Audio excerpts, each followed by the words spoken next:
আসসালামু আলাইকুম। চলে আসছি কীভাবে কুলি পিঠা বানাতে হয়, যেহেতু শীত। তো চলুন তাহলে দেখে নিই।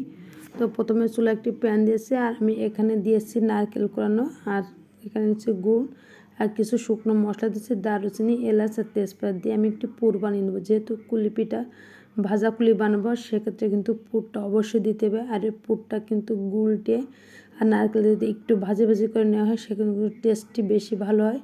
তো তার জন্য আমি পুরটি বানিয়ে নিয়েছি। তা পুরটা কিন্তু আমার প্রায় বানানো হয়ে গেছে, আমি এটা নামিয়ে নিয়েছি।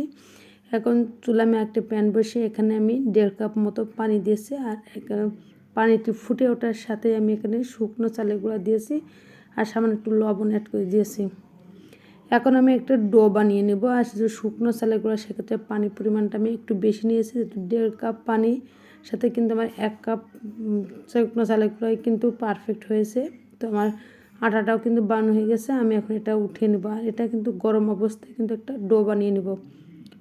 তবে ঠান্ডা হয়ে গেলে কিন্তু শুকনো চালের গুঁড়া কিন্তু ডোটা ভালোভাবে মথে নিতে পারবে না, সেক্ষেত্রে একটু কুসুম কুসুম গরম থাকা অবস্থায় কিন্তু এটা করে নিতে হবে। আর আমি এটা দুটা লেচি কেটে নিয়েছি, আর এটা আমি কিন্তু প্রথমে একটু রুটি বানিয়ে নেব। যেহেতু যেমন নর্মাল রুটি বানাতে হয়, ঠিক তেমন একটি রুটি বানিয়ে নেব। তো আমি দুটো লেচি কেটে নিয়ে তার থেকে আমি ছোটো ছোটো লেচি কেটে নিয়েছি, নিয়ে আমি রুটিটি বানিয়ে নেব। এটা খেতে কিন্তু খুবই ভালো লাগে। যেহেতু এখন শীতের সময় কিন্তু পিঠাটা বেশি খেতে হয় আর বেশি মানুষ পছন্দ করে। তো শীতের বেলায় বিভিন্ন রকমের পিঠা খেতে কিন্তু খুবই ভালো লাগে। সেই জন্য আমি আজ কুলি পিঠা বানিয়েছি, ভাজা কুলি, আর আপনাদের সাথেও শেয়ার করেছি। তো ভিডিও ভালো লাগলে অবশ্যই সাবস্ক্রাইব করবেন, কেমন হয়েছে সেটাও কমেন্টস করে জানাবেন। তো রুটিটা বানানো হয়ে গেছে, আমি এখন সাজ দিয়ে কিন্তু পিঠাটা বানিয়ে নেবো। চাইলে আপনি হাত দিয়ে হাতের ডিজাইনেও কিন্তু কুলির পিঠাটা বানিয়ে নিতে পারেন। তো আমি সাজ দিয়েছি, আর তার উপরে রুটিটা দিয়ে আমি এখন যে পুরটা বানিয়ে রেখেছিলাম আমি সেটা দিয়ে তার উপরে সাজটা দিয়ে পিঠা বানিয়ে নিয়েছি। তো দেখতে পাচ্ছেন খুবই ভালো একটি পিঠা হয়েছে। আমি আরও একটি পিঠা বানিয়ে দেখিয়ে দেবো। আর এটা কিন্তু এই পর্যায়ে কিন্তু ভাজি করতে হবে। চাইলে আপনি ভাপ দিয়েও কিন্তু এটা খেতে পারেন, খেতে কিন্তু খুবই ভালো লাগে। ভাজি করলে কিংবা ভাবার যেটাই খাবেন খুবই টেস্টি। আর এটা ছোটো থেকে বড় সবাই কিন্তু খুবই পছন্দ করে।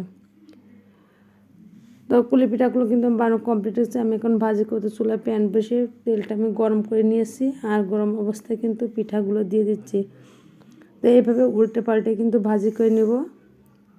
তো ভিডিও ভালো লাগলে অবশ্যই সাবস্ক্রাইব করবেন, কেমন হয়েছে সেটা কমেন্টস করে জানাবেন। আর কুলি পিঠা যেহেতু শীতে, তো এরকম শীতের সময় বিভিন্ন পিঠা দিচ্ছে। তো চাইলে আপনারা ভিডিওগুলো প্রথম থেকে শেষ পর্যন্ত দেখবেন, আর ভিডিওগুলো দেখে আপনারা বাসাতেও বানিয়ে নিতে পারবেন। এটা কিন্তু সবাই খুবই পছন্দ করে।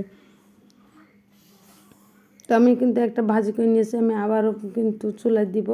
আর এটা কিন্তু একেবারে মানে পুরোটাই কিন্তু বাদামি কালার করবো না, হালকা একটু বাদামি কালার করে নেবো। সেক্ষেত্রে মচমচ থাকবে, খেতেও কিন্তু খুবই ভালো লাগবে। তো আজ এই পর্যন্ত দেখাবে আবার একটু ভিডিও নিয়ে। সে পর্যন্ত সবাই ভালো থাকবেন। আল্লাহ হাফেজ।